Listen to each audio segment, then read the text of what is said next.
नमस्कार साथियों, welcome to you in our channel Uttaradev education. साथियों, आज बात करेंगे अशासकीय स्कूलों में भर्ती पर रोक हटाने की, जो उत्तराखंड नैनीताल हाई कोर्ट ने जो भर्ती पर रोक है उसको हटा दिया है। साथियों, अगर बात करें स्कूलों की तो उत्तराखंड में दो टाइप के स्कूल होते हैं, एक होते हैं अशासकीय स्कूल और एक होते हैं शासकीय स्कूल। अगर पहले शासकीय स्कूल की बात करें तो शासकीय स्कूल में क्या होता है कि जो टीचर की रिक्रूटमेंट की जाती है वो गवर्नमेंट के द्वारा की जाती है, और जो अशासकीय स्कूल होते हैं इसमें जो रिक्रूटमेंट की जाती है वो प्रबंधन के द्वारा किया जाती है, यानी जो स्कूल का प्रबंधन होता है और एजुकेशन डिपार्टमेंट के ऑफिसर्स होते हैं उनके द्वारा इनकी नियुक्ति की जाती है। अब शासकीय जो स्कूल होते हैं, शासकीय स्कूल में जो टीचर्स का अपॉइंटमेंट होता है परीक्षा के थ्रू यानी जो प्राइमरी में होता है तो प्राइमरी में जैसे डीएलएड होता है और डीएलएड के बाद टीटी और फिर उसके बाद मेरिट बनती है। अगर एलटी की बात करें तो एलटी में यूके ट्रिपल एससी एग्जाम कराता है। और लेक्चरर की अगर बात करें तो लेक्चरर का जो अपॉइंटमेंट होता है यूके पीएससी के द्वारा, यानी उत्तराखंड पब्लिक सर्विस कमीशन के द्वारा, और उसके बाद परीक्षा कराई जाती है और परीक्षा कराने के बाद उनका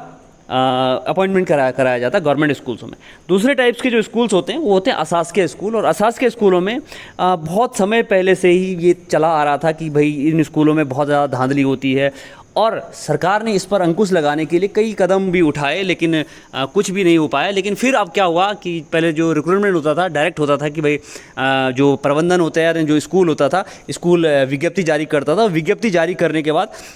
जो भी कैंडिडेट वहाँ आएंगे तो उनका इंटरव्यू होगा और इंटरव्यू के आधार पर डायरेक्ट सिलेक्शन होगा। लेकिन अब क्या है, अब थोड़ा प्रोसेस चेंज कर दी है, और जो प्रोसेस चेंज कर दी है उस प्रोसेस में क्या है कि पहले फॉर्म भरेगा कैंडिडेट, और फॉर्म भरने के बाद जो टॉप 7 में आएगा, तो जो टॉप 7 में आएगा और टॉप 7 में उन टॉप 7 वालों को बुलाया जाएगा, और उन टॉप 7 वालों को जो बुलाया जाएगा उनका फिर इंटरव्यू होगा। फिर इसमें क्या हुआ कि जो विद्यार्थी होते हैं यानी स्टूडेंट्स थे, स्टूडेंट्स ने क्या किया कि कोर्ट में इस मामले को ले गए कि भाई इन अशासकीय स्कूलों में जब सरकार सारी फंडिंग दे रही है, जो सैलरी दे रही है सारी सरकार दे रही है, जो भी फंड दे रही है सरकार दे रही है, तो क्यों ना इनका अपॉइंटमेंट गवर्नमेंट के थ्रू किया जाए या एग्ज़ाम के थ्रू किया जाए। तो कोर्ट में मामला गया और कोर्ट में ये कई सालों तक फंसा रहा। तो आज इसी बारे में हम डिस्कस करेंगे कि अशासकीय स्कूलों में भर्ती पर रोक हटाई, और हाई कोर्ट ने यानी नैनीताल हाई कोर्ट ने भी इस पर जो रोक लगी हुई थी उसको हटा दिया है। तो अब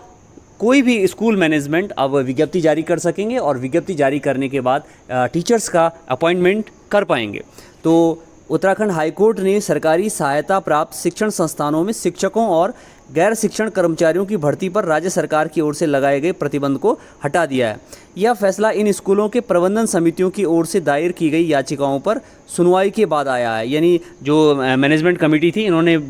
हाईकोर्ट में रिट लगाई कि भाई क्यों इस पर रोक लगाई गई है, क्योंकि हमें पूरा अधिकार है कि टीचर्स का अपॉइंटमेंट करने का, इस रोक को हटा दिया जाए। तो इसमें सुनवाई हुई, और सुनवाई के बाद आया कि जिसमें 19 सितंबर 2023 के सरकारी आदेश को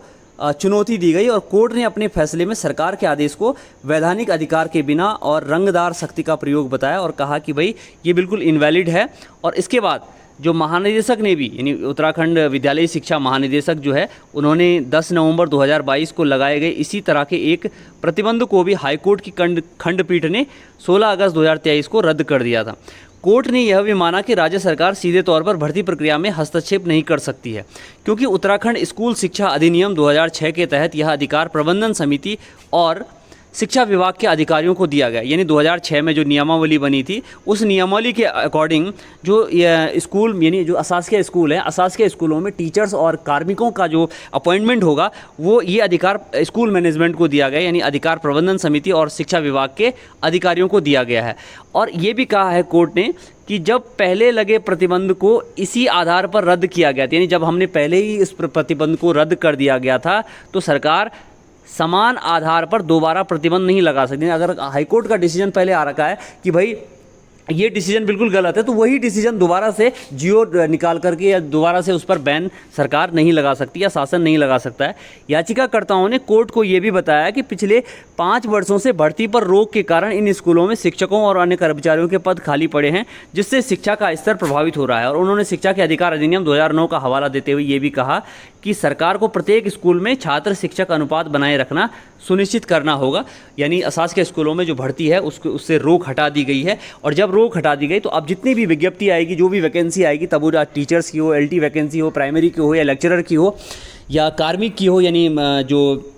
क्लरिकल का स्टाफ हो, तो जो भी भर्ती आएगी अब आप उसमें फॉर्म भर सकेंगे। और जैसी भर्ती आए तो आप फॉर्म भरें और मेरिट लगेगी, टॉप 7 में आना पड़ेगा। फिर उसके बाद इंटरव्यू होगा और इंटरव्यू के बेस पर इसके बाद फाइनल सिलेक्शन होगा और फिर आपको अपॉइंटमेंट दिया जाएगा। धन्यवाद।